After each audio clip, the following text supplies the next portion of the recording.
कोई नहीं आ रहा है, एकदम ठीक से किसी की पढ़ाई नहीं चल रही, सबके बारे में मैं बोल रहा हूँ, बहुत बड़ी गलती कर रहे हो। ठीक है, अभी जो बचा हुआ समय पूरा प्लान करो और एकदम रेगुलर पढ़ाई करो। ठीक है, कोई फेयरवेल में टाइम वेस्ट मत करना, प्रैक्टिकल फाइल में टाइम वेस्ट मत करना। ठीक है, सुन लो मेरी बात ध्यान से, कहां कहां अभी आने वाले समय में टाइम वेस्ट होगा। प्री बोर्ड होगा, ठीक है, प्री बोर्ड देना उसको अच्छे से। ठीक है, लेकिन अपनी पढ़ाई जो कोर पढ़ाई है ना उसको कंटिन्यू एकदम अच्छे से करके चलना। समझ गए ना, जितने भी मैं टेस्ट ले रहा हूं कहीं ना कहीं उसी से फाइनल एग्जाम का क्वेश्चन पेपर बनेगा। ठीक है, उसको अच्छे से पढ़ाई करना। हाँ, किसी का फोन आ रहा था, तू कर रहा था क्या? ठीक है, स्टार्ट करें। अभी 3D के बारे में भी देखो, 3D कई बच्चों ने किया अटेंड, कई बच्चों ने नहीं किया, नहीं किया, बहुत सारे बच्चों ने नहीं किया अटेंड। ठीक है, तो मैं एक काम करता हूँ, थोड़ा सा 3D जिन्होंने अटेंड भी किया उन्होंने कैसे किया मुझे नहीं पता, थोड़ा सा मैं फॉर्मूले वगैरह रिवाइज कराता हूँ ताकि आप लोग क्वेश्चन आज बना पाओ, क्योंकि आज मैं सीधा प्रीवियस ईयर क्वेश्चन करवाने वाला हूँ।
देखो, अगर कई बार मैसेज नहीं डाले ना तो भी ये समझ लेना क्लास उस टाइम पे नहीं है ना। अगर कोई क्लास कैंसिल होगी तो ही मैसेज डालेगा। ठीक है, मतलब कई बार ये कंफ्यूजन होता है ना कि मैसेज नहीं डाला, फिजिक्स है कि नहीं है, मैथ्स है कि नहीं है, तो कई बार बिजी हो जाते हैं, भूल जाते हैं, लेकिन क्लास करेगी।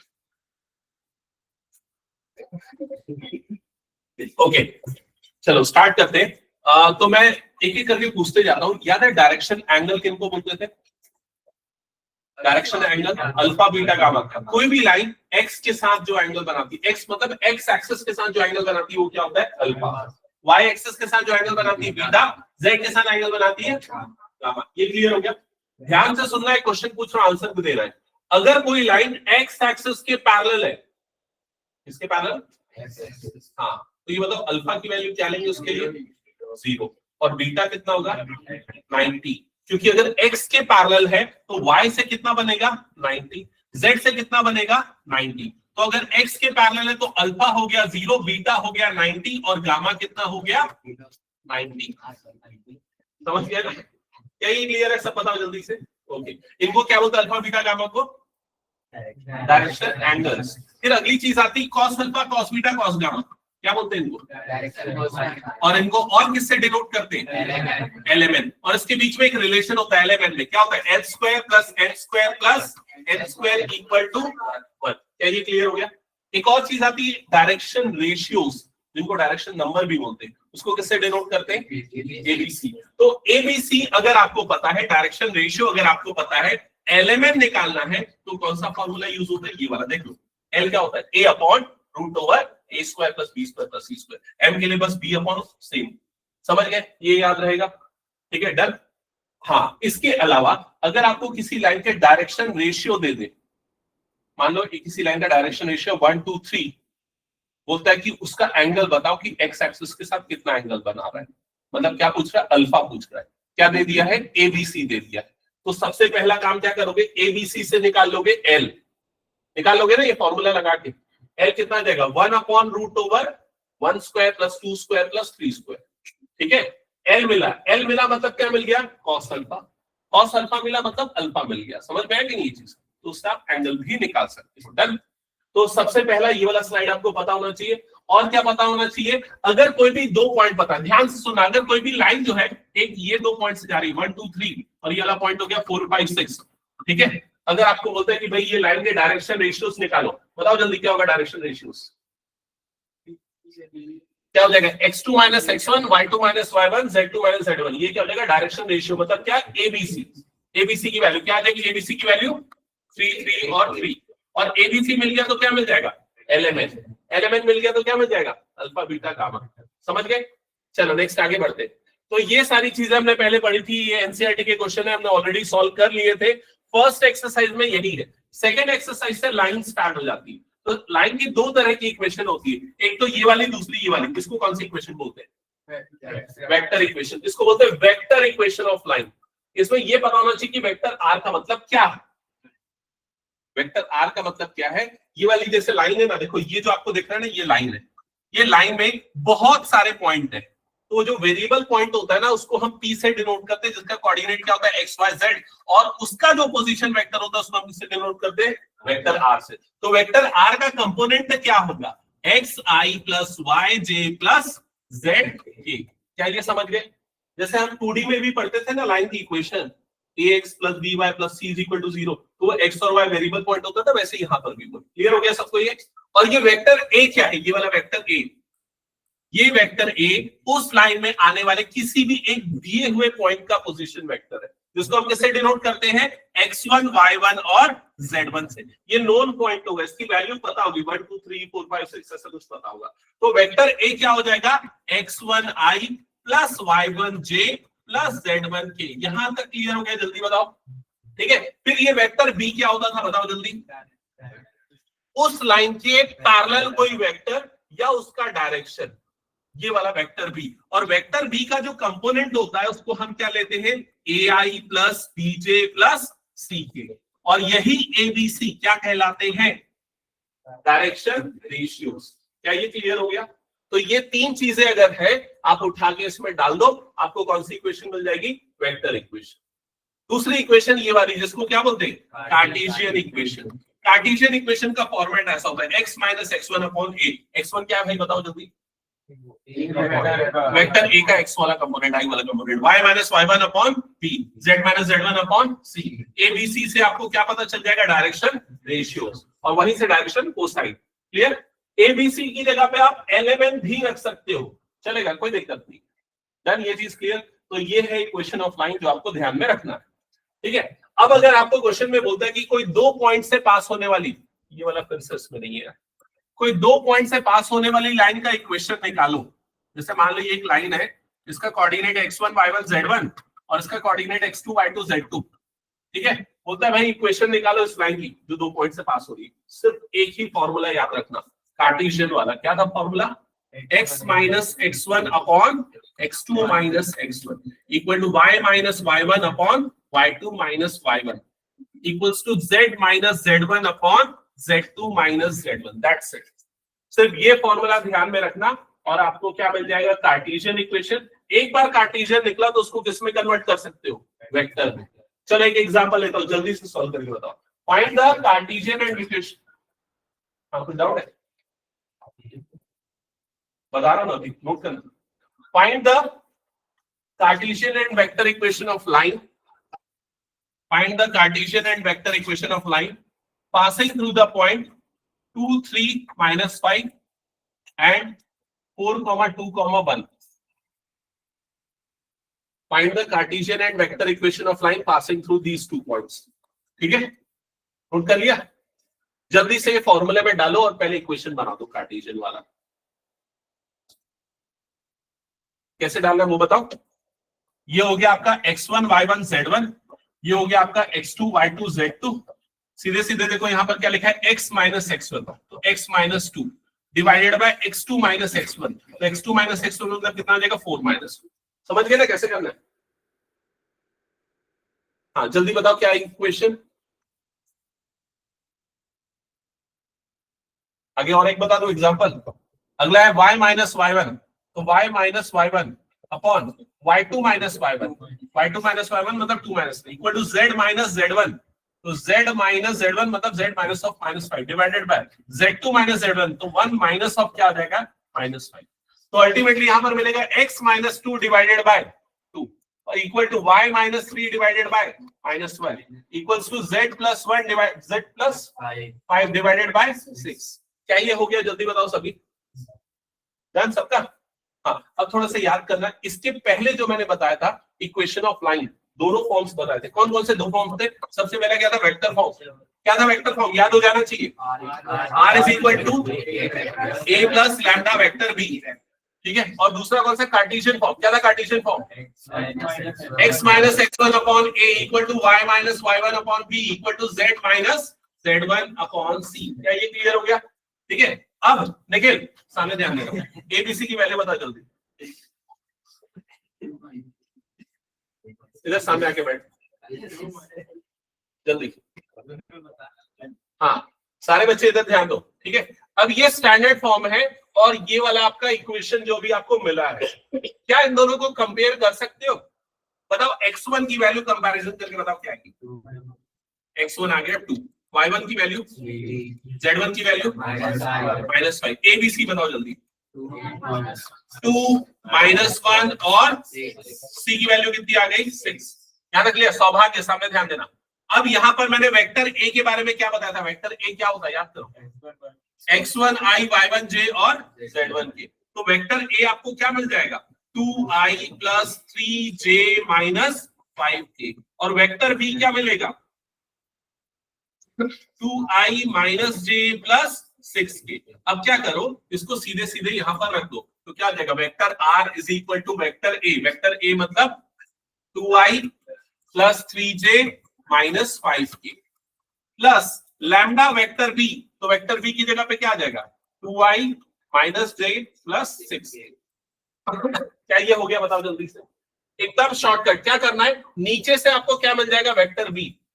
ऊपर x1 y1 z1 से क्या मिल जाएगा? Vector a. डाल देना, खत्म हो गया। समझ गए ना ये चीज? बस ये रखते समय ये ध्यान देना ये स्टैंडर्ड फॉर्म में है कि नहीं। स्टैंडर्ड फॉर्म बोले तो x, y और z का कोफिशिएंट 1 होना चाहिए। अगर 2 है तो क्या करना पड़ेगा? Divided by 2। समझ गए ना ये चीज? ठीक है, ओके डन हो गया। हटा दो उसको। तो ये कौन सा, ये इसमें याद क्या रखना है? ये याद रखना है, ये याद रखना है 2 point form, x minus x1 upon x2 minus x1। कब लगाओगे ये?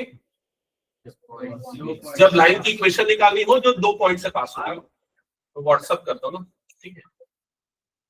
चलो नेक्स्ट, अब आते हैं इस चीज पे, एंगल बिटवीन टू लाइंस। ध्यान से सुनना, दो लाइंस की, किसको किसको पता है ये वाला वैसे फॉर्मूला? पता है? अगर दो लाइन के बीच का एंगल निकालना हो तो आपको दोनों लाइन की इक्वेशन पता होनी चाहिए। इक्वेशन दो तरह से दी हो सकती है, या तो ये वाली इक्वेशन, इसको कौन सी इक्वेशन बोलते हैं? Vector equation. दो वेक्टर इक्वेशन, दो लाइन है और दोनों से आप ये चीज निकाल लेना, क्या? वेक्टर v1 और वेक्टर v2, ठीक है। अब इन दोनों के बीच का जो एंगल होगा वही लाइन के बीच का एंगल होगा। तो एंगल बिटवीन वेक्टर निकालने का फॉर्मूला क्या था? याद करो, cos theta is equal to vector v1 dot v2 divided by magnitude of v1 magnitude of v2। एकदम सिंपल, ये दो चीज निकाल लेना, फॉर्मूला लगा देना, बन गया। ठीक है। अगर इक्वेशन ऑफ लाइन ऐसी नहीं दी हो, वेक्टर फॉर्म में नहीं दी होगी, तो कौन सा फॉर्म में दी होगी? कार्टेशियन। तो कार्टेशियन फॉर्म मतलब दो लाइन की इक्वेशन ऐसे दे दी होगी। तो आप क्या करना, ये नीचे वाले कंपोनेंट देख लेना, ये नीचे वाले कंपोनेंट, इससे आपको क्या मिल जाएगा? वेक्टर b1 मिल जाएगा। तो वेक्टर b1 क्या होगा? a1i plus b1j plus c1k। समझ गए कि नहीं? हाँ, एक मिनट आया, क्या ये क्लियर है? और फिर उसके बाद आप क्या करोगे? फर्दर सॉल्व करके ये वाले वैल्यू निकालोगे। डन। चलो एक काम करो, एक दो क्वेश्चन सॉल्व करो, मैं आ रहा हूं 2 मिनट में ना।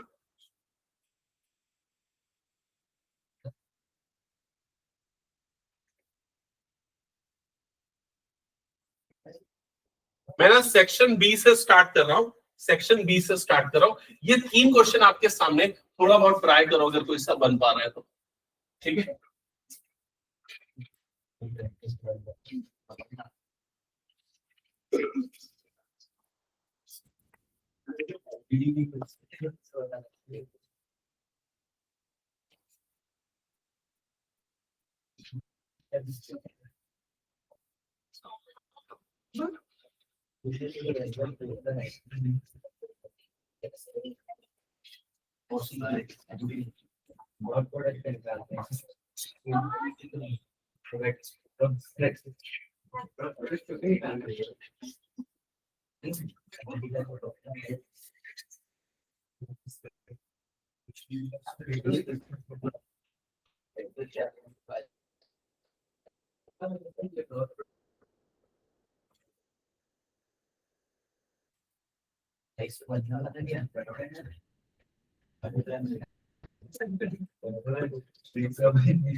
बना क्या कुछ? मेरे पीएचडी फेलो आया था, वो चला गया यूएस 2 साल से, तो आज रिटर्न आया था और 1-2 दिन के लिए बस आया हुआ था।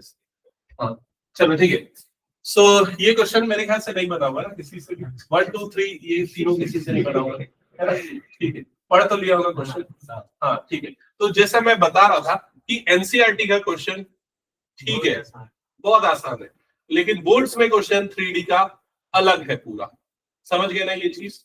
बहुत सारे चैप्टर ऐसे जिसमें एनसीईआरटी करना बहुत इंपॉर्टेंट होता है, वो सफिशिएंट भी हो जाता है कई जगह पे, जैसे कि रिलेशन एंड फंक्शन में कुछ जगह पे, इंटीग्रेशन में भी मस्ट है एनसीईआरटी करना, लेकिन इसमें एनसीईआरटी कुछ नहीं है, ये समझ लो इस चैप्टर के लिए। तो अब स्टार्ट करते हैं। हाँ अभी मैं फॉर्मूले वगैरह डिस्कस कर रहा था, अब मैं थोड़ा सा और उसको पास्ट में मूव करके ना फॉर्मूले आगे स्किप कर दूंगा, क्योंकि वो सब हमने और एक बार डिस्कस किया हुआ है। आखिरी कौन सा फॉर्मूला हमने डिस्कस किया था? एंगल बिटवीन टू लाइंस वाला फॉर्मूला, ये हो गया था। फिर हाँ कॉस थीटा क्यों यूज करते ये पूछ रहा है, क्योंकि भाई वो डॉट प्रोडक्ट से रिलेटेड है। ए डॉट बी का फॉर्मूला क्या होता है बता? Magnitude of a, magnitude of b, और क्या होता है cos थीटा। तो cos थीटा क्या मिल जाएगा यहाँ पर देखो, a dot b upon magnitude of a into magnitude of b, इससे तेरे को एंगल मिलेगा। समझ गया? अगर तेरे को साइन थीटा यूज करना, आ रहा हूँ उस चीज को, अगर तेरे को साइन थीटा यूज करना है तो तेरे को फॉर्मूला क्या लगाना पड़ेगा, magnitude of a cross b divided by magnitude of a into magnitude of b। तो चाहे तो ये फॉर्मूला भी यूज कर सकते, दोनों सही है, लेकिन ये ज्यादा टाइम लेगा ना। a क्रॉस b निकालने के लिए तेरे को डिटरमिनेंट सॉल्व करना पड़ेगा मैग्नीट्यूड। समझ गए ना ये चीज? ठीक है, डन। ओके, फिर उसके बाद एक और चीज जो आपको ध्यान में रखनी है, देखो अगर कोई दो लाइन एक दूसरे के परपेंडिकुलर है तो क्या होगा, ये क्या देखना है बताओ जल्दी।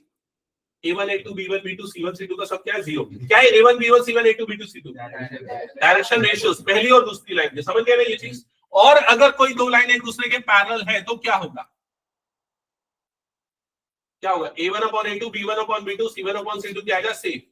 A1 B1 C1 A2 B2 C2 पहचान लोगे ना लाइन की इक्वेशन से। कैसे पहचानोगे, जैसे ये वाली लाइन की इक्वेशन है, बताओ A1 B1 C1 A2 B2 C2 क्या है, A1 B1 C1 A2 B2 C2। समझ गए ना? कार्टेशियन फॉर्म में अगर इक्वेशन दी होगी तो A1 B1 C1 और ये क्या हो जाएगा A2 B2 C2। डन। एक चीज केयरफुल, x y z के कोएफिशिएंट क्या होने चाहिए, 1। चलो ठीक है, ये हो गया। नेक्स्ट हमने जो और एक इंपॉर्टेंट फॉर्मूला पढ़ा था, ये वाला। ये फॉर्मूले में एक गलती थी, बार बार सुधारता उसको वापस आ जाता है। हाँ, क्या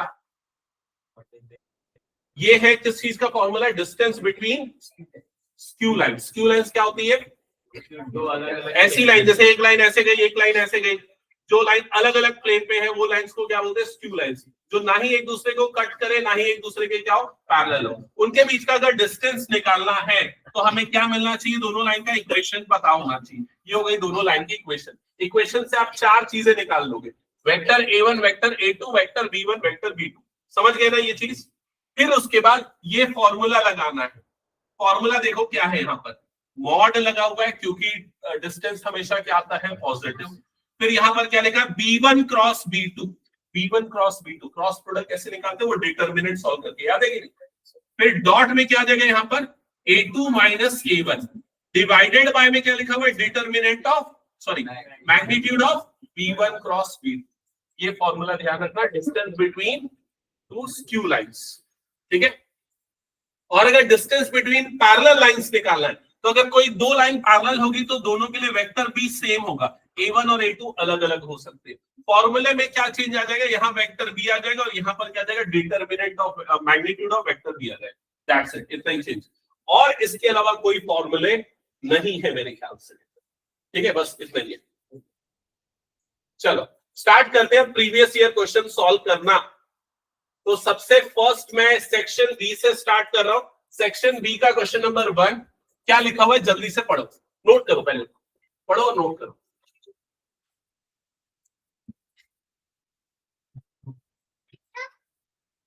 हाँ पढ़िए सबने। यहां पर लिखा है x इक्वल टू दिस, लिखो जल्दी से, x equal to this, x equal to क्या लिखा, 2 लैम्डा प्लस 2। लिख लिया? यहां से लैम्डा की वैल्यू निकालो, निकाल लोगे ना? ये इधर जाएगा तो कितना हो जाएगा, x माइनस 2 अपॉन में 2 डाल देना तो ये क्या आ गया, लैम्डा का वैल्यू। फिर क्या लिखा हुआ है, y, देखो जल्दी y क्या लिखा है, y is equal to 7 lambda plus 1। इधर से भी लैम्डा की वैल्यू निकालो, बताओ क्या आएगा, y minus 1 by 7 is equal to lambda. फिर तीसरे वाले से भी निकालो जल्दी, z is equal to minus 3 lambda minus 3, और ये आ जाएगा z plus 3 divided by minus 3 is equal to lambda. क्या ये आ गया, जल्दी बताओ। ठीक है, तीनों को अगर कंबाइन कर दोगे तो तीनों लैम्डा के इक्वल है, मतलब x minus 1 upon 2 is equal to y minus 1 upon 7 is equal to z plus 3 upon minus 3 is equal to lambda.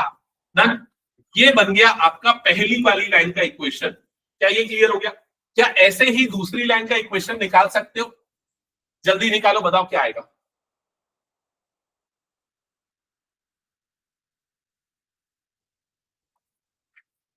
जल्दी जल्दी।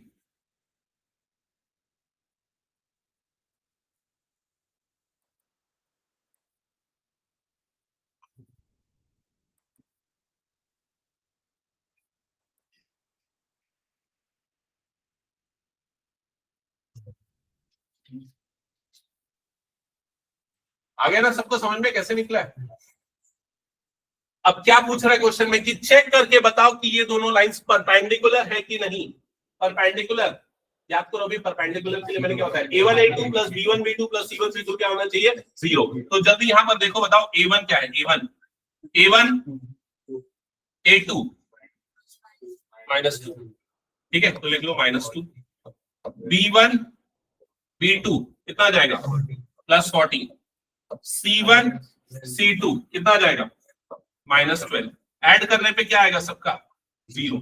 मतलब दोनों लाइन एक दूसरे के क्या हो गई, परपेंडिकुलर। क्या ये समझ में सभी? ठीक है। अगर क्वेश्चन में पूछा होता दोनों लाइन पैरेलल है कि नहीं चेक करो, तो क्या देखना होगा, a1 upon a2 equal to b1 upon b2 equal to c1 upon c2 है यार। समझ गए ना? इरेज कर दूं पूरा क्वेश्चन? ऑनलाइन में सारे बच्चों को क्लियर, एक बार कंफर्म कर देना। हाँ सर। चलो नेक्स्ट क्वेश्चन, क्वेश्चन नंबर 28।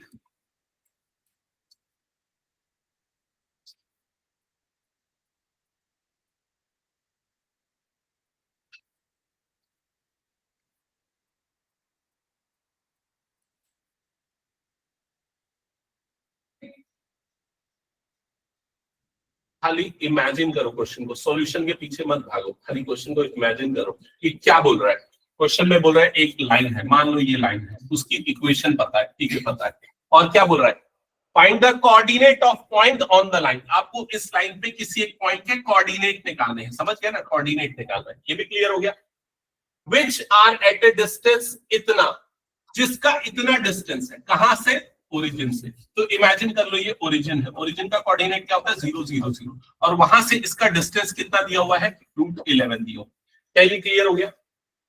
तो अब याद करो थोड़ा सा, इसमें कौन सा फॉर्मूला लगा सकते हो, डिस्टेंस फॉर्मूला।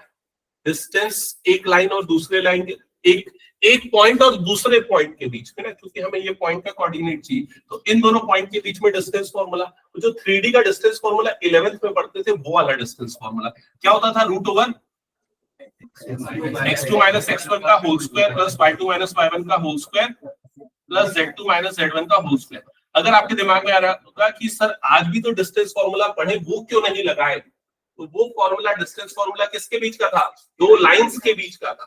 अभी हम जो लगा रहे एक पॉइंट और दूसरे पॉइंट के बीच में लगा रहे, समझ गए ना ये चीज? हाँ, अभी आते हैं इस चीज पे कि भाई ये वाले पॉइंट के कोऑर्डिनेट हमें नहीं पता, मतलब XYZ निकालना है, और XYZ लैम्डा के टर्म्स में ये पूरा रेशियो को इक्वल्स टू हम क्या ले लेते हैं, लैम्डा। अब यहां से x की वैल्यू निकालते हैं लैम्डा के टर्म्स में, जैसा भी हमने इसका उल्टा किया था, याद होगा।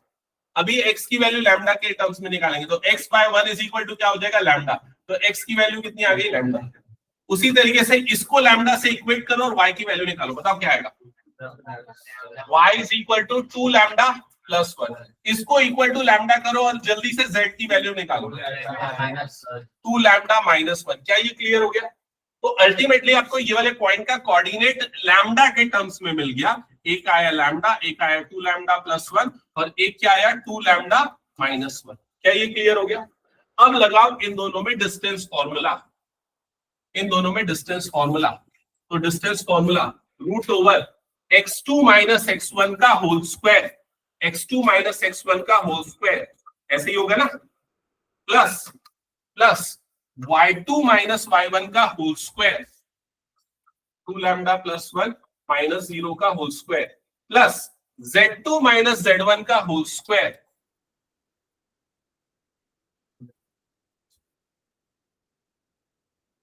इज इक्वल टू, ये डिस्टेंस कितना दिया हुआ, √11। समझ गए ना? अब ये सॉल्व करके लैम्डा तो निकाल लोगे, सही निकालो जल्दी, क्या आ रहा है बताओ लैम्डा की value.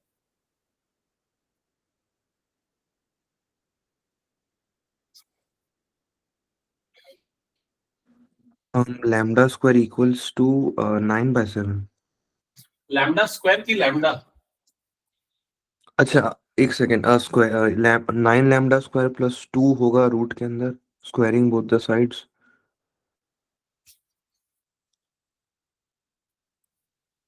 Squaring both the side यहीं पर कर देते हैं, तो lambda square plus 2 lambda plus 1 का whole square plus 2 lambda minus 1 का whole square is equal to 11 आ जाएगा। तो lambda square plus 4 lambda square plus 4 lambda plus 1 plus 4 lambda square minus 4 lambda plus 1 is equal to 11। तो इधर पे ये वाले दोनों टर्म्स तो कट जाएंगे, लैम्डा 4 लैम्डा 4 लैम्डा ये आ जाएगा 9 lambda square is equal to 9। Lambda की वैल्यू प्लस माइनस 1 आ रही है क्या?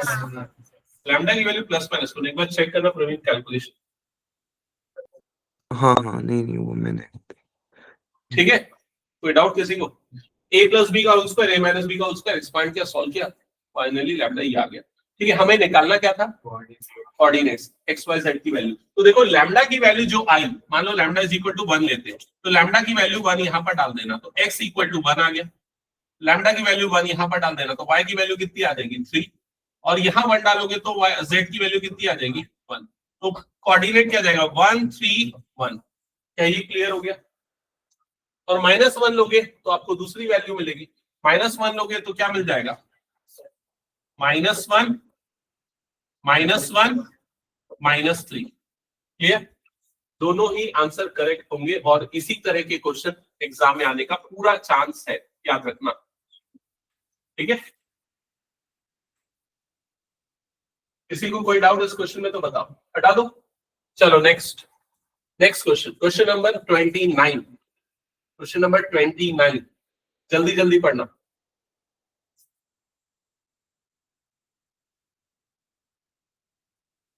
पढ़ लिया? क्या दिया? 2 लाइन की इक्वेशन, दोनों के बीच का एंगल, एंगल कितना है? एंगल बिटवीन 2 लाइन का फॉर्मूला क्या है? जल्दी बताओ। cos theta is equal to b1 dot b2 upon magnitude of b1 magnitude of b2, यही फॉर्मूला है। अब जल्दी से बताओ वेक्टर b1 कैसे निकालते थे? क्या होगा यहाँ पर? ये नीचे वाला क्या आ जाएगा? अल्फा आई माइनस 5j प्लस बीटा के। ठीक है, और वेक्टर b2 क्या हो जाएगा? आई प्लस 0j प्लस के। क्या ये क्लियर? अब ये होगा b1 डॉट b2 आता है ना, सबको निकालने, क्या होगा बोलो जल्दी? अल्फा इंटू 1 मतलब अल्फा, ये इंटू 0 मतलब 0 हो गया, ये हो जाएगा प्लस, ये 1 है ना, 1 इंटू बीटा मतलब बीटा। तो ये क्लियर हो गया। तो b1 डॉट b2 कितना आ गया? Alpha plus beta. डन। अच्छा ये बताओ ये कितना आएगा? Magnitude of b1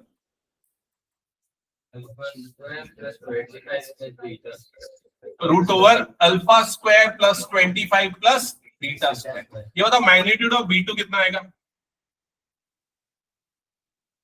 √2 root over 1 square plus 0 square plus 1 square, ऐसे ही होता है ना, √2। अब ये होता फॉर्मूले में अगर मैं वैल्यू पुटता हूं तो लेफ्ट साइड में क्या देगा? cos π/4 इज इक्वल टू, ये मॉड को अभी फिलहाल हटा देते हैं। ठीक है, तो राइट साइड में क्या बच जाएगा यहाँ पर? Alpha plus beta divided by denominator में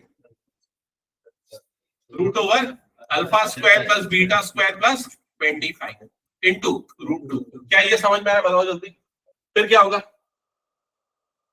cos π/4 की वैल्यू पुट करेंगे 1/√2। जल्दी जल्दी करो सॉल्व, फटाफट आंसर चाहिए मुझे। स्क्वायरिंग भी करना पड़ेगा ना एक बार, √2 काटना, स्क्वायरिंग करना, क्रॉस मल्टीप्लाई करना और फाइनल आंसर मिल जाएगा। मुझे मिल गया आंसर शायद, हाँ a² + b² + 2ab। हाँ ठीक है, आ गया।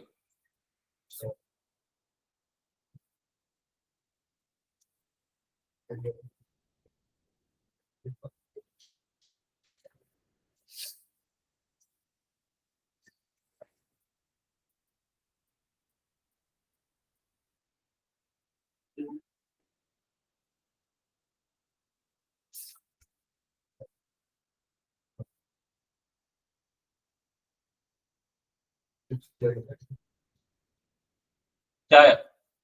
मेरा तो अल्फा इंटू बीटा 25 सही है, वही आएगा ना। क्वेश्चन बोल रहा है ना relation between alpha and beta, तो alpha into beta is equal to 25/2, यही आएगा। कोई प्रॉब्लम है इसके बाद? कुछ नहीं, यहाँ पर 1/√2 आ जाएगा, ये 1/√2 alpha plus beta divided by यहाँ पर आ जाएगा root over alpha square plus beta square plus 25 into ये आ जाएगा √2 कट जाएगा, cross multiply squaring both the side, alpha plus beta का होल स्क्वायर बनेगा, दैट्स इट। हो जाएगा क्या? आगे बताओ जल्दी। हटा दो इसको। फिर नेक्स्ट क्वेश्चन, ये है नेक्स्ट क्वेश्चन नंबर 30।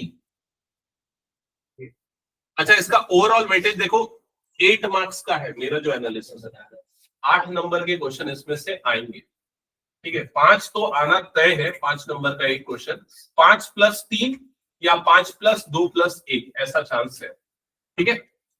चलो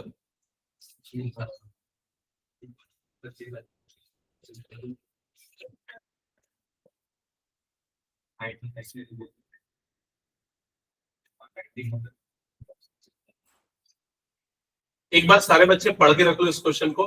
30 सेकेंड्स दे रहा हूं क्योंकि जल्दी बताऊंगा, बहुत इंपॉर्टेंट क्वेश्चन है।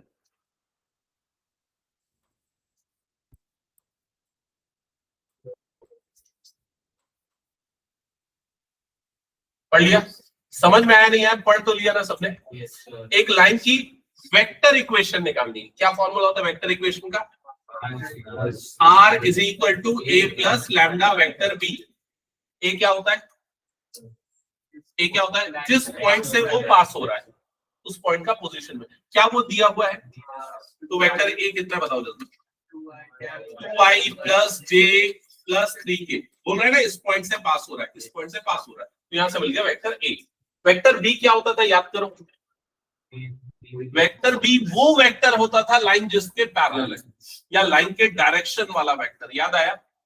अब वो वेक्टर बी नहीं दिया है, लेकिन आपको बोल रहा है ये जो लाइन है ये इन दोनों लाइन के परपेंडिकुलर है। आपको 2 एडिशनल लाइंस की इक्वेशन दे दिया है और बोल रहा है वो जो लाइन जिसकी हमें इक्वेशन निकालनी वो इन दोनों के परपेंडिकुलर है, ठीक है। मतलब इमेजिन करो इस तरीके से, ये 2 लाइन हो गई, ये 2 लाइन हो गई, एक लाइन ये, एक लाइन ये, रिजल्टिंग लाइन दोनों के परपेंडिकुलर है, मतलब रिजल्टिंग लाइन ये है जिसकी आपको इक्वेशन निकालनी है। अब याद करो क्रॉस प्रोडक्ट का कंसेप्ट। अगर हम कोई 2 वेक्टर्स का क्रॉस लेते हैं तो रिजल्ट कहां पर बनता है? दोनों के परपेंडिकुलर। समझ में आया कि नहीं ये चीज? तो इस वाले वेक्टर का, इस वाली लाइन का डायरेक्शन क्या है? इस वाली लाइन का डायरेक्शन क्या है? देखो यहां से उसका डायरेक्शन मिल जाएगा, मतलब वेक्टर b1 क्या आ जाएगा? I + 2j + 3k। और वेक्टर b2 क्या आएगा? -3i + 2j + 5k। समझ में आया? जब हम इन दोनों का क्रॉस लेंगे, जब हम इन दोनों का क्रॉस लेंगे तो रिजल्ट में जो वेक्टर मिलेगा वो दोनों के क्या होगा? परपेंडिकुलर। और वही किसका डायरेक्शन होगा? किसका? मतलब वहां से आपको क्या मिल जाएगा? Vector b. समझ गए ना? ये बहुत इंपॉर्टेंट क्वेश्चन है, एनसीईआरटी में मिसलेनियस में वाला क्वेश्चन था, याद रखना, बनाओ उसको जल्दी। तो वेक्टर, हाँ सुन इधर पे, हमको जो लाइन निकालनी है वो इन दोनों के परपेंडिकुलर है ना। तो अभी जैसे मैंने वेक्टर वाला कंसेप्ट बताया ना, एक वेक्टर का डायरेक्शन ये, दूसरे का डायरेक्शन ये, तो हम जब दोनों का क्रॉस लेंगे तो क्रॉस लेने पे रिजल्टिंग क्या होगा? दोनों के परपेंडिकुलर होगा। तो यहां पर मैं वेक्टर b1 और वेक्टर b2 का क्रॉस प्रोडक्ट ले लूंगा, जिससे मुझे दोनों के परपेंडिकुलर एक वेक्टर मिल जाएगा, और वही दोनों के परपेंडिकुलर वाला वेक्टर इस लाइन के पैरेलल होगा। समझ गया? तो उसके लिए हम इन दोनों वेक्टर का क्रॉस प्रोडक्ट लेंगे। क्रॉस प्रोडक्ट लेने के लिए डिटरमिनेंट सॉल्व करते याद होगा i j के फर्स्ट रो में, सेकंड रो में इसके कोएफिशिएंट जो कि 1 to 3 है, थर्ड रो में इसके कोएफिशिएंट जो कि -3 to 5 है। जल्दी सॉल्व करो, बताओ क्या आ रहा है? 4i - 14j + 10k 4i + 14j -14j + 10k। और बाकी लोगों का भी सेम है? 10 - 6 मतलब 4 हो जाएगा, इधर पे -j 5 + 9 14 और -14, ठीक है। के वाले में क्या आ जाएगा? 4 + 6 8 आएगा। हाँ ये 8 क्या आएगा, इसको करेक्ट कर लेना।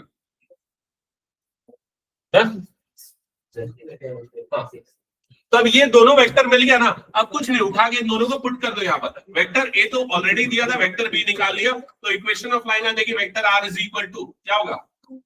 2i + j + 3k + lambda times 4i - 14j + 8k। Done हो गया क्या सबका? जल्दी बताओ। हो गया तो फिर निखिल से क्वेश्चन पूछता हूं। निखिल ये बता जल्दी, इसका कार्टेशियन फॉर्म इक्वेशन में कन्वर्ट करके बता।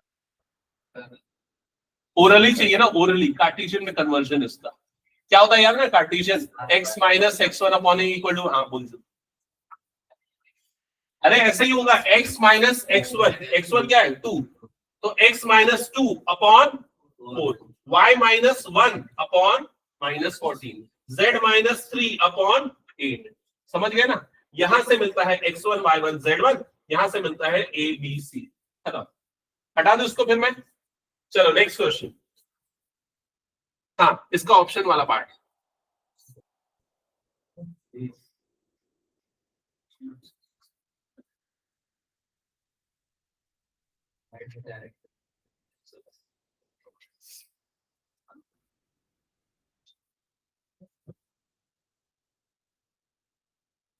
पढ़ लिया सबने क्वेश्चन? हिंट दो, एक हिंट दे रहा हूं। चलो इसको ना एक काम करो, इसको इज इक्वल टू, तीनों इक्वल टू है ना, दिख रहे हैं ना, this equal to this equal to this, इसको इक्वल टू लैम्डा ले लो और फिर उसके बाद ना x की वैल्यू, y की वैल्यू, z की value in terms of lambda. अच्छा एक मिनट ना, वेट वेट वेट, वो करने के पहले कुछ और काम करना है। पहले इसमें दो चीजें निकालनी। पहले क्या निकालना है इसमें?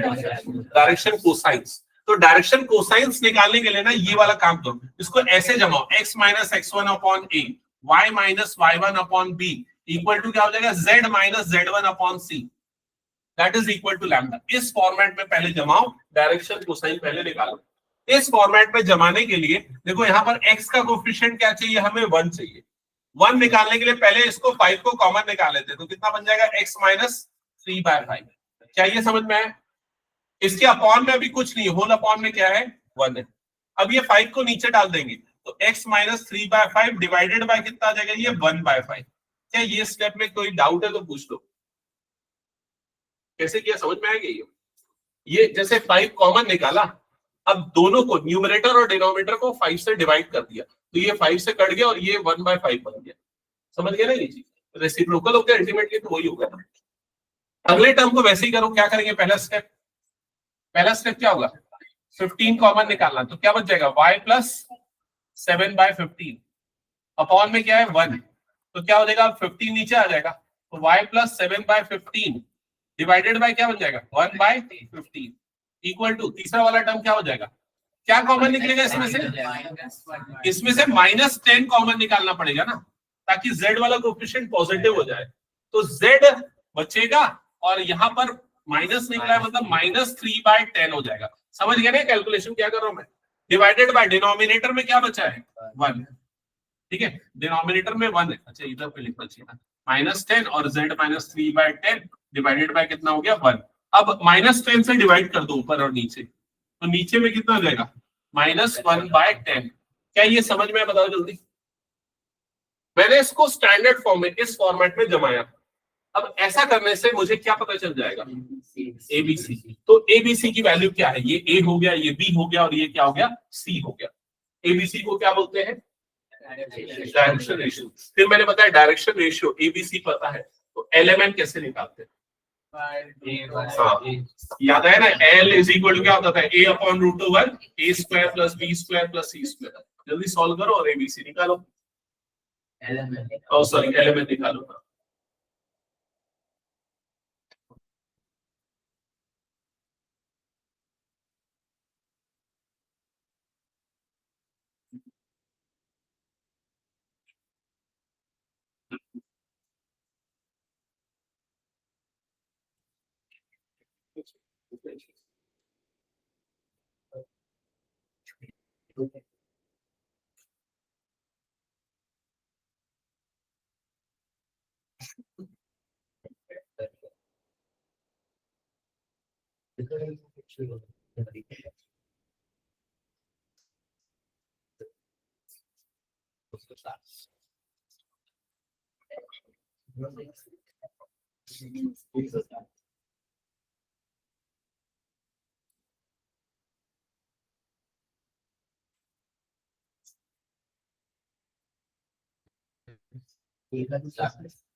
जल्दी बताओ क्या रहा है,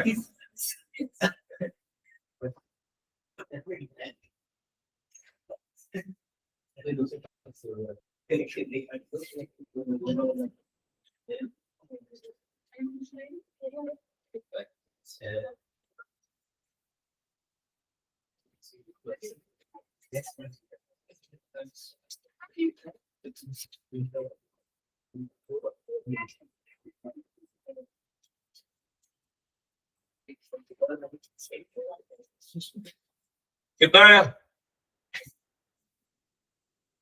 नहीं बन रहा है क्या?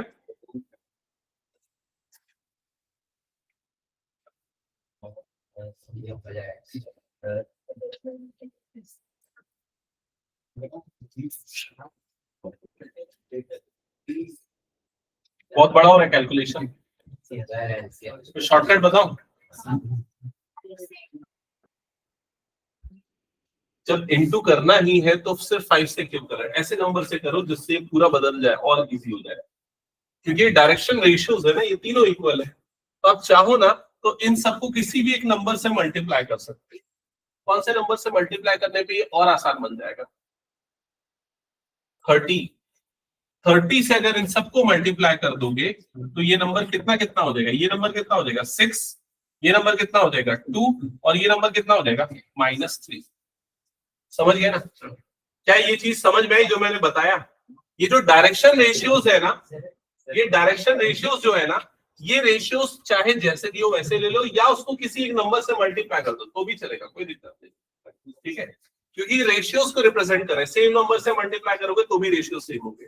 तो 6, 2 और -3 ये भी ले सकते हो आप। तो क्या आ जाएगा? 7। तो L की वैल्यू कितनी आ जाएगी? 6/7। समझ गए ना? 36 + 4 कितना हो जाएगा? 40 + 9 कितना हो जाएगा? 49 का रूट ले लोगे तो कितना आ जाएगा? 7। और m की वैल्यू हो जाएगी 2/7 और n की वैल्यू कितनी आ जाएगी? -3/7। That's it. क्या ये समझ में आया सभी को? तो ये ध्यान में रखना, ये वाला कंसेप्ट। चलो नेक्स्ट। इसमें और भी कुछ है क्या? Coordinate of A point through which it passes. अच्छा, इसका कोऑर्डिनेट निकालना है। तो देखो यहाँ से x, y, z की वैल्यू निकालने का तरीका मैंने बताया था ना। जैसे ये वाले को ये वाला ले लेते, चलो इसको सिंपलीफाई करके क्या लिख देंगे? x -3 नहीं, इसी इक्वेशन से लेते जो दिया हुआ है। दिस इज इक्वल टू, हमने क्या लिया है? लैम्डा।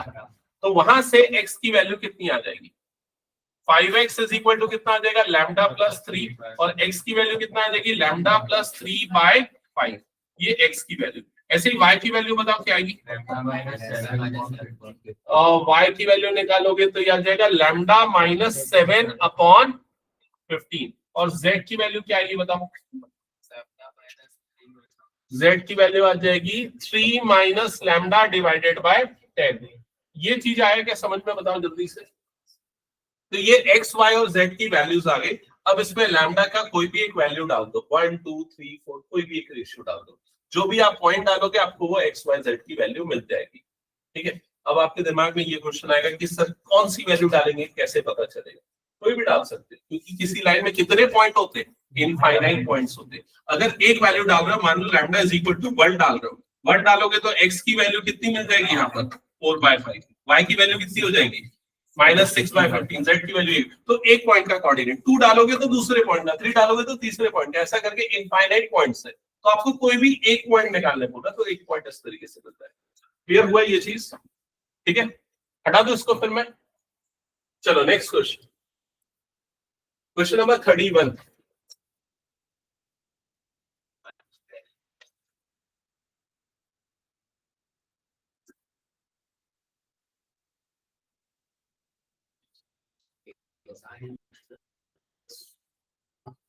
पढ़ लिएगा एक बार क्वेश्चन सबने?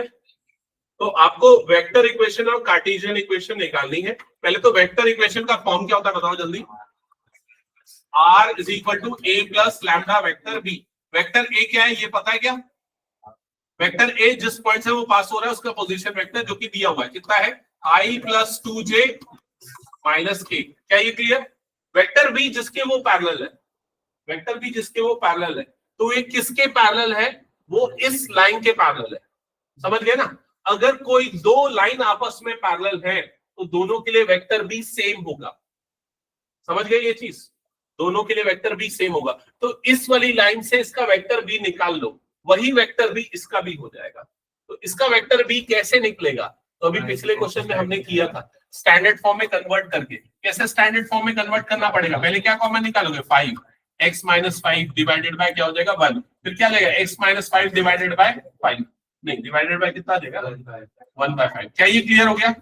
यहाँ पर क्या कॉमन निकलेगा, -7, क्या बच जाएगा ये y माइनस 2 डिवाइडेड बाय 1, तो ये कितना देगा y माइनस 2 डिवाइडेड बाय -1/7, और तीसरा वाला क्या हो जाएगा z अपॉन 1/35, तो z अपॉन 1/35। क्या ये क्लियर हो गया, बताओ जल्दी। ठीक है, फिर उसके बाद इसको सिंप्लीफाई करने का एक और तरीका मैंने बता दिया, किसी भी नंबर से मल्टीप्लाई कर दो। किससे मल्टीप्लाई कर दे, 35, ऐसा जिससे ये तीनों इंटीजर में बदल जाए, तो इसको मल्टीप्लाई कर देते हैं 35 से, तो कितना बन जाएगा x माइनस 5 डिवाइडेड बाय 35/5 कितना हो जाएगा 7, y minus 2 divided by -5, z upon 1।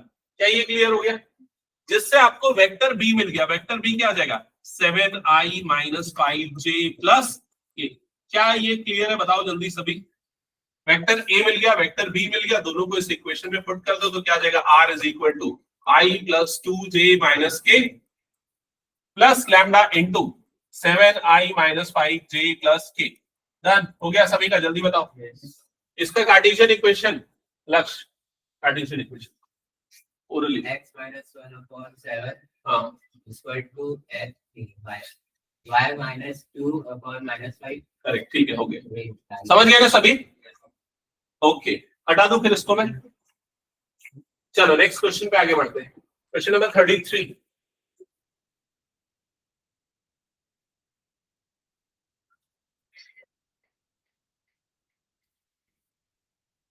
हाँ आयुष पढ़ लिया क्वेश्चन।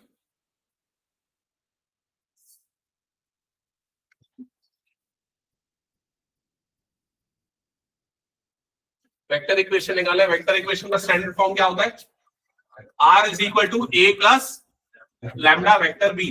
क्या वेक्टर a पता है, जल्दी पढ़ के बताओ। वेक्टर a पता है, हाँ क्या है vector a, 2i plus 3j minus 5k। ठीक है, वेक्टर b इसने नहीं दिया, कुछ कुछ चीजें दे दिया। क्या दिया, जल्दी पढ़ के बताओ। अल्फा बीटा गामा के बारे में कुछ बोल रहा है, क्या बोल रहा है, तीनों बराबर है। तीनों बराबर है मतलब alpha equal to beta equal to gamma, मतलब cos alpha is equal to cos beta is equal to cos gamma. समझ गए ना, मतलब L is equal to M is equal to N। समझ गए ये। जब LMN की बात करें तो उसके बीच में एक रिलेशन है, क्या है, n square plus m square plus n square is equal to 1। तो n square plus n square plus n square is equal to 1, तो क्या हो जाएगा 3n square is equal to 1। तो l square is equal to 1/3, तो l is equal to 1/√3। समझ गए ना। तो LMN तीनों की वैल्यू क्या मिल गई, 1/√3। क्या ये क्लियर हुआ। अभी इक्वेशन का स्टैंडर्ड फॉर्म क्या है, कार्टेशियन वाला बताओ। अब वेक्टर छोड़ दो, कार्टेशियन बताओ। कार्टेशियन क्या था, x minus x1 upon a, y minus y1 upon b, z minus z1 upon c। और याद करो मैंने बोला था abc की जगह पे हम LMN लिखेंगे तो भी चलेगा, याद आया कि नहीं। तो यहाँ पर क्या आ जाएगा, x माइनस x1 मतलब कि क्या हो जाएगा 2 डिवाइडेड बाय l की जगह पे 1/√3, y minus 3 upon 1/√3 equal to z minus of -5 मतलब +5 डिवाइडेड बाय 1/√3। बताओ जल्दी समझ में आ गई ये चीज। फिर क्या मल्टीप्लाई कर दोगे नीचे में √3 से, क्योंकि इसको √3 से मल्टीप्लाई करके और सिंपलीफाई कर सकते हो, तो ये ऐसा बन जाएगा z + 5 डिवाइडेड बाय 1। ये कौन सी इक्वेशन बन गई, Cartesian vector equation. Raghav vector equation बता जल्दी इसका।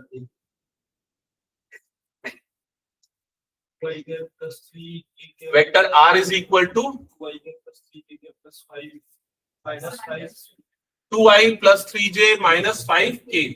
समझ रहे हो ना कैसे बना है, 2i plus 3j minus 5k plus lambda times of i plus j plus k। That's it, clear. हटा दो फिर इसको मैं। Next question, next question. हाँ ये वाला क्वेश्चन देखो एमसीक्यू में भी आया हुआ है, तो अभी समझ लोगे तो एमसीक्यू में भी काम आ जाएगा। ये प्रूव करने बोल रहा है, जल्दी पढ़ो क्या लिखा है।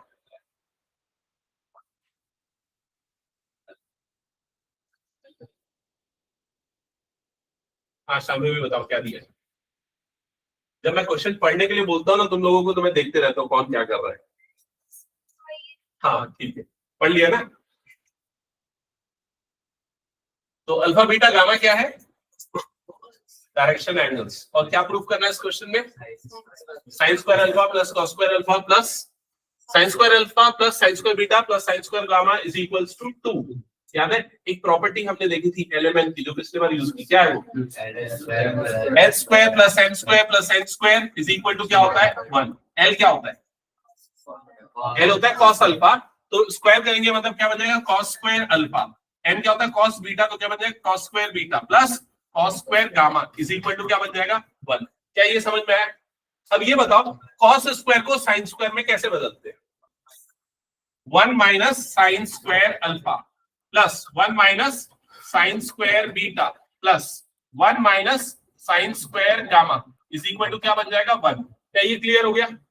अब ये वाला माइनस, ये वाला माइनस, ये वाला माइनस, तीनों को भेज दो उधर पे, और ये वाले 1 को भेज दो इधर पे। समझ गए ना? तो क्या हो जाएगा? ये 1 प्लस 1 प्लस 1 मतलब 3 बन गया, 3 माइनस 1 मतलब 2 आ जाएगा, और राइट साइड में क्या हो जाएगा? Sign square alpha plus sine square beta plus sine square gamma. बहुत इजी क्वेश्चन है, और अगर आ गया तो मजा आ जाएगा, 2 मार्क्स ऐसे मिल जाएंगे। हाँ ये 2 मार्क्स, इससे ज्यादा का देना चाहिए। हटा दूं क्या मैं इसको? एमसीक्यू में भी दिया भाई ऐसा वाला क्वेश्चन, दिखाओ क्या? चलो एमसीक्यू में भी आया ये वाला क्वेश्चन, एक बार देख लो कैसे आया है ये वाला क्वेश्चन। इसमें बोल रहा है which one of the following is not true. कौन सा ट्रू नहीं है? तो पहला वाला तो ट्रू है, दूसरा वाला भी हमने वेरीफाई किया ट्रू है, तीसरा वाला डबल एंगल फॉर्मूला लगाओगे तो वो भी इसके इक्वल आ जाएगा, तो ये भी ट्रू हो जाएगा। तो कौन सा वाला ट्रू नहीं है? तो ऑप्शन डी। समझ गए ना? ये कौन से 24 में पूछा गया था ये वाला क्वेश्चन, और जो अभी हमने सॉल्व किया वो कौन से ईयर में पूछा है? ये भी 24 में पूछा है। ठीक है चलो नेक्स्ट क्वेश्चन नंबर 25 सॉल्व करो जल्दी।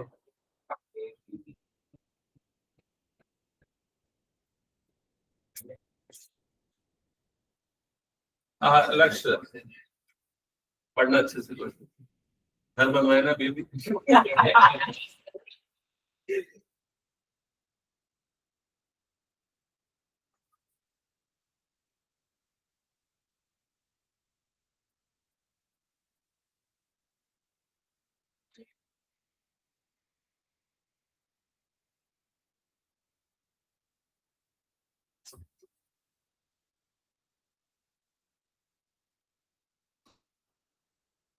हो गया? समझ गया ना? ऐसे क्वेश्चन दीजिए, बहुत इजी दे दिए।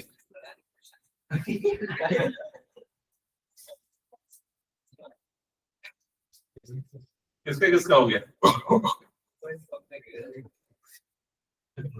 अच्छा इसमें निकालना क्या है पहले ये बता दो। पॉइंट्स का कोऑर्डिनेट निकालना है, और वो जो पॉइंट्स हैं वो ए बी को ट्राइसेक्ट कर रहे हैं। ट्राइसेक्ट का मतलब समझते हो ना? 3 इक्वल पार्ट्स में डिवाइड कर रहे हैं। ठीक है, अब 3 इक्वल पार्ट्स में डिवाइड करने के लिए 2 पॉइंट की जरूरत होगी। एक पॉइंट पी होगा, दूसरा पॉइंट क्या होगा? क्यू। समझ में आया ना? पी जो है उसको किस रेशियो में डिवाइड करेगा ये बता दो। पी इसको किस रेशियो में डिवाइड करेगा? 1:2 के रेशियो में। याद आएगा नहीं? क्लास 10 में सेक्शन फॉर्मूला पढ़े थे ना, वैसे ही है कि नहीं? क्वेश्चन क्या था सेक्शन फॉर्मूला बताओ जल्दी। x is equal to mx2 plus nx1 divided by, लगा दो यहाँ पर x is equal to m की जगह पे 1, x2 की जगह पे 6, n की जगह पे 2, x1 की जगह पे 4 divided by m plus n मतलब 1 प्लस 2। तो x कोऑर्डिनेट कितना आ जाएगा? 6 प्लस 8 14, 14/3। तो इसका x कोऑर्डिनेट कितना आ जाएगा इस पॉइंट का? 14/3। वैसे y कोऑर्डिनेट और z कोऑर्डिनेट निकाल लेना। समझ गए ना? दूसरा के लिए कैसे निकालोगे? q के लिए कैसे निकालोगे? 2:1 ले लो, या तो फिर इन दोनों का मिड पॉइंट हो जाएगा, pb का मिड पॉइंट हो जाएगा q। उस तरीके से भी निकाल सकते हो, x1 प्लस x2। हाँ हाँ z के लिए भी सेम रहता है, बस यहाँ z2 और यहाँ z1 आ जाता है, कोई डिफरेंस। समझ गए? तो ये एक्चुअल में 3D से रिलेटेड है ही नहीं ये क्वेश्चन, ये वेक्टर के अंदर का है ये क्वेश्चन। ठीक है, समझ गए ना सभी कैसे बनेगा? चलो नेक्स्ट क्वेश्चन पे आते हैं। Question number 36।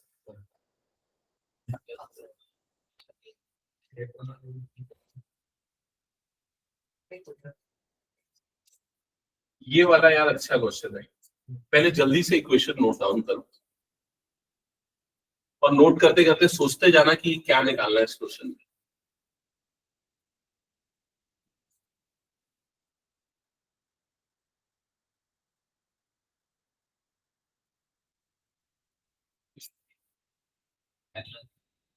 Determine if these lines intersect, this and this intersect each other.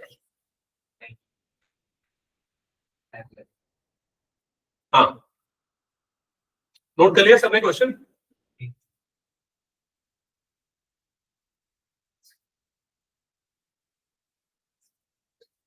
अच्छा ये बताओ, कोई लाइन की इक्वेशन को देख के ये बता सकते हो कि वो पैरेलल है कि नहीं?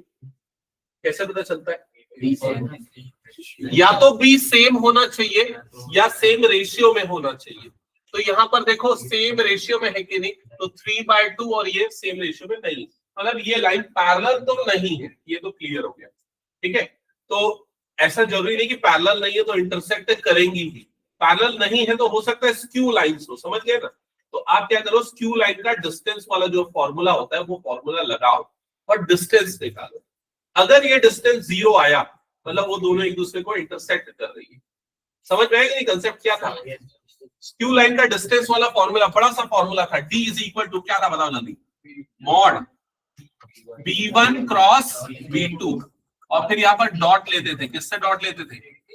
A2 minus A1 divided by magnitude of B1 cross B2, ये फॉर्मूला लगता था। तो आप सिर्फ और सिर्फ, मेरी बात ध्यान से सुनना, सिर्फ और सिर्फ ऊपर वाला पार्ट निकालो। अगर ऊपर वाला पार्ट 0 आया मतलब 0 हो गया पूरा। समझ गए ना? और 0 हुआ मतलब इंटरसेक्ट करती है, नहीं हुआ मतलब नहीं करती, खत्म बात। तो अब आप यहां पर पहले तो वेक्टर B1 आइडेंटिफाई कर लो, वेक्टर B1 आइडेंटिफाई कर लो। तो ये हो गया B1, ये वाला हो गया वेक्टर B2, वेक्टर B2, यहां पर हो गया वेक्टर B1। ठीक है, ये वाला वेक्टर हो गया वेक्टर A1, और ये वाला वेक्टर हो गया वेक्टर A2, वेक्टर A2। ठीक है, तो सबसे पहले A2 माइनस A1 एक तो चाहिए होता है, वो तो ऐसे ही निकाल लोगे। क्या आया A2 माइनस A1?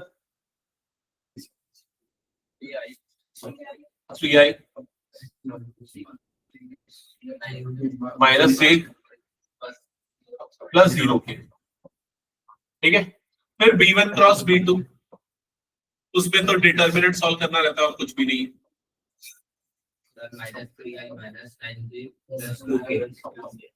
देखो लक्ष्य भी कर लिया।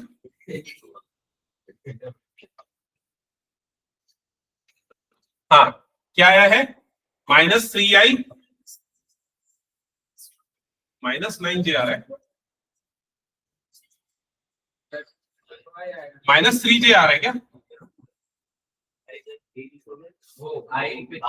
एक मिनट, B1 जो है ना 3 माइनस 1 और 0, ये 3 है, हाँ 3 है, और 2 0 3, ठीक है। हाँ प्लस 2 के प्लस 2 ये आ रहा है क्या? कंफर्म करो एक बार। अब क्या करना पड़ेगा, इन दोनों का डॉट ले लो। तो बताओ कितना आ रहा है जल्दी? इन दोनों को मल्टीप्लाई करोगे कितना हो जाएगा? -9। जे वाले को मल्टीप्लाई करोगे तो क्या आएगा? +9। के वाले को मल्टीप्लाई करोगे तो क्या आ जाएगा? 0। तो ओवरऑल क्या आ गया? 0। मतलब ये 0 मतलब डिस्टेंस 0। तो दोनों लाइन का बीच का डिस्टेंस 0 मतलब दोनों लाइन एक दूसरे को इंटरसेक्ट करेंगी। समझ में आ गया क्या सबको? ये हटा दो फिर ये क्वेश्चन में। चलो नेक्स्ट क्वेश्चन, ये तो ऐसे ही बना लोगे। हाँ आदि जल्दी बता कैसे बनेगा ये क्वेश्चन। सर वो डायरेक्शन रेशियो निकाल लेंगे, उसके हाँ। बाद एलिमेंट निकाल लेंगे a अपॉन b स्क्वायर। गलत। सीमा कैसे बनेगा बताओ जल्दी। cos theta is equal to b1 dot b2 upon magnitude of b1 magnitude. आपको एंगल क्या निकालना है, एक्स वाई जेड के साथ बनने वाला अल्फा बीटा गामा नहीं निकालना है, हमें ये दोनों लाइन के बीच का एंगल निकालना है, एंगल बिटवीन द लाइंस। तो फॉर्मूला लगेगा ये वाला, cos theta is equal to b1 dot b2 upon magnitude of b1 magnitude of b2। समझ में आया कि नहीं, बताओ जल्दी। अब b1 क्या होगा ये बताओ जल्दी से। हाँ यही गलती करोगे जानता। b1 क्या आएगा, b1 क्या आएगा 7i प्लस की minus minus 5j plus k। समझ गए ना 7i क्यों आया। हाँ vector b2 i plus 2j plus 3k। क्या ये बन जाएगा बताओ जल्दी, इसके बाद पूरा डन छोड़ दे। चलो नेक्स्ट क्वेश्चन, सेक्शन सी पे आ गया 3 मार्क्स वाले क्वेश्चन।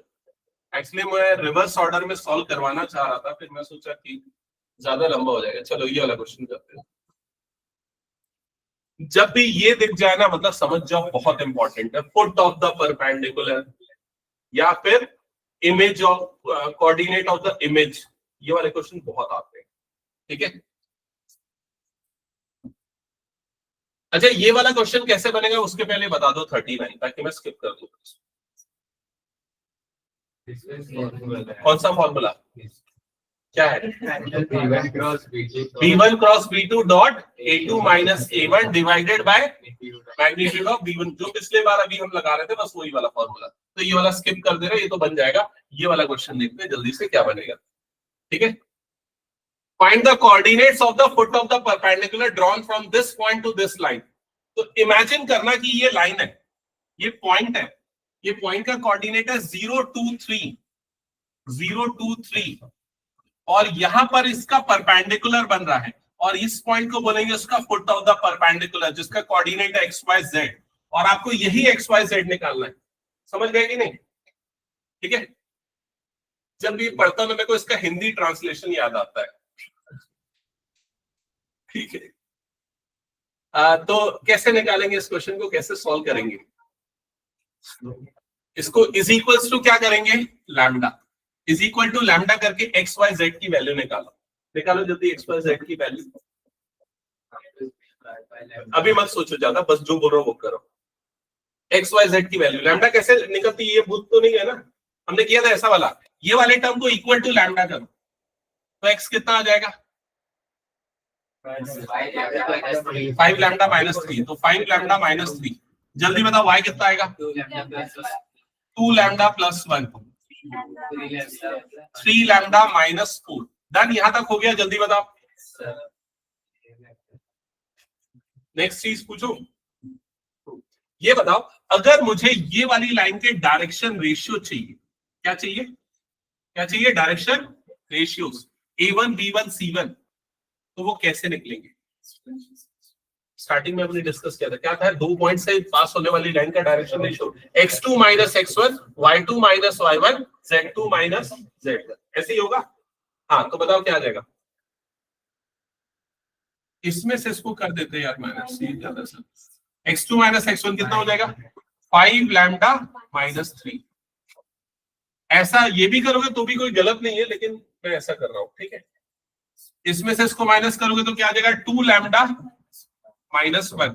इसमें से इसको करोगे तो क्या आ जाएगा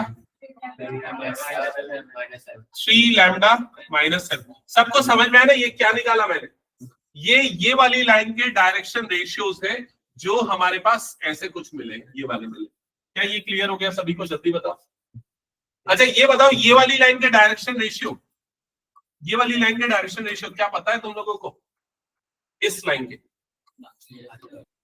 किसको किसको पता है। इस वाली लाइन के डायरेक्शन रेशियो बोल रहा हूँ, ABC बोल रहा हूँ, इस वाली लाइन के लिए ABC A2 B2 C2 ये है, ये दिख रहा है कि नहीं। तो A2 B2 C2 क्या आ गया यहाँ पर 5 2 और 3। डन, यहां तक क्लियर सबको। अब दोनों लाइन एक दूसरे के क्या है, परपेंडिकुलर, परपेंडिकुलर होती है तो क्या रिलेशन होता है? A1 A2 plus B1 B2 plus C1 C2 is equal to 0।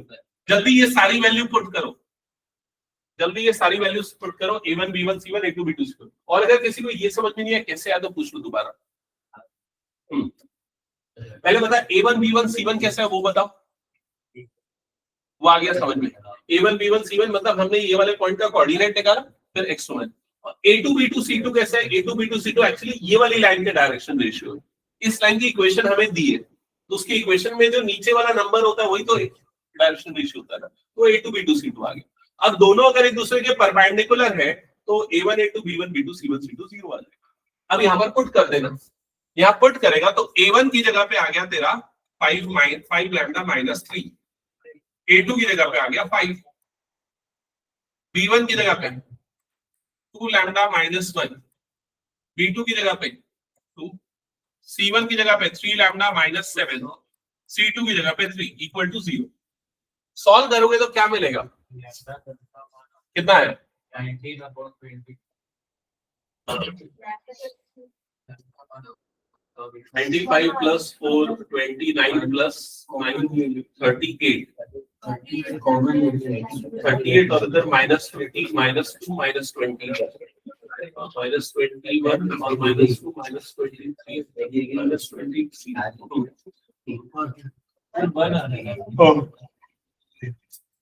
Lambda 1 आया क्या? अब क्या करना है बताओ जल्दी, कहाँ पुट करना है? लैम्डा की वैल्यू यहाँ पर पुट कर दो, लैम्डा की वैल्यू XYZ जहां तुम लोगों ने निकाला था ना XYZ, ये वहां पर लैम्डा की वैल्यू पुट कर दो, तो ये नंबर कितना आ जाएगा 2, ये वाला नंबर कितना आ जाएगा 3 और ये नंबर कितना आ जाएगा -1। तो इस पॉइंट का कोऑर्डिनेट आ जाएगा 2 3 -1। डन, समझ में आया? अब एक क्वेश्चन पूछो, ध्यान से सुनना। अगर ये क्वेश्चन में सब कुछ वैसा ही होता जैसा दिया है, बस फुट ऑफ द परपेंडिकुलर की फुट का कोऑर्डिनेट की जगह इमेज का कोऑर्डिनेट पूछ दिया होता। Find the coordinate of the image of this point with respect to this line. समझ रहे हो मैं क्या बोल रहा हूं? सौभाग्य सामने ध्यान दे। Find the coordinate of image of this point with respect to this line. तो क्या करते अगर इमेज पूछ देता हूं तो इमेज कहां बनता है? इसके उतना ही पीछे उसका इमेज बनेगा। समझ में आया कि नहीं? मतलब इसका इमेज बनेगा यहां पर, जिसका कोऑर्डिनेट आपको निकालना है। तो जो सॉल्यूशन किया जैसा किया पूरा वैसा ही कर दे। आखिरी में क्या कर देते, इसके कोऑर्डिनेट को क्या ले लेते, x1 y1 और z1। अब वो मिड पॉइंट फॉर्मूला जो तुम लोग 10th में और 11th में पढ़ते थे वो लगा देते। क्या था मिड पॉइंट फॉर्मूला, याद आया? x1 plus x2/2 is equal to क्या हो जाएगा x। तो x1 की जगह पे x1 आ गया, x2 की जगह पे क्या आ जाता 0/2 और x की जगह पे ये वाला जो कोऑर्डिनेट आपने निकाला है। समझ में आया कि नहीं आया बताओ जल्दी। ठीक है, तो ये इंपॉर्टेंट क्या कर रहा है, क्या ये क्लियर हो गया सबको? हटा दो फिर ये क्वेश्चन। चलो नेक्स्ट क्वेश्चन। 39 तो हो गया था। अच्छा टाइम हो गया क्या तुम लोगों का? एक सेकंड ना, कितने क्वेश्चन बच गए हमारे? कितने क्वेश्चन है इसमें पूरे? 62 क्वेश्चन बस तो है। हम लोग कितने पे पहुंच गए? और हमने सिर्फ एमसीक्यू स्किप कर दिया है ना, क्योंकि मुझे लग रहा है सब्जेक्टिव बना लोगे तो एमसीक्यू बन जाना चाहिए। ओके, तो अगली क्लास में हम लोग छोड़ देंगे इसको, करोगे प्रैक्टिस? छोड़ दो ठीक करवा दूं, क्या बोल रहे हो? अगली क्लास में या तो मैं फंक्शन चालू कर दूंगा, रिलेशन एंड फंक्शन, या तो बोलोगे तो इसकी एक और क्लास लूंगा। एक और क्लास फिर या तो सैटरडे को ले लेता हूँ, सैटरडे को ले लेता हूँ। और उस दिन क्या तुम लोग फ्रेश रहोगे ना, संडे को टेस्ट देना तो कुछ पढ़ के भी आओगे। ठीक है, तो जल्दी हो जाएगा ये वाला चीज।